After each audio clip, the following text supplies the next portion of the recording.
Gradle9 got some updates related to versioning, as you may have already noticed.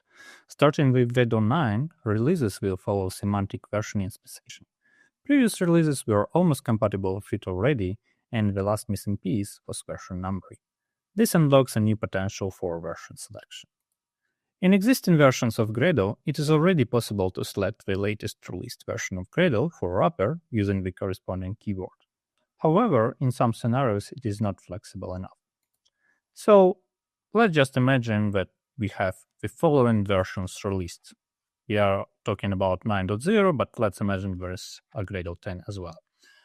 So Gradle wrapper latest will give you Gradle 10. However, if you have a lot of build logic, you can be cautious about breaking changes. You can type 9 to get whatever the latest version with major version 9. In our example, you'll get 9.11. And similarly, you can do the same with 9.0. And you get a latest patch for that minor.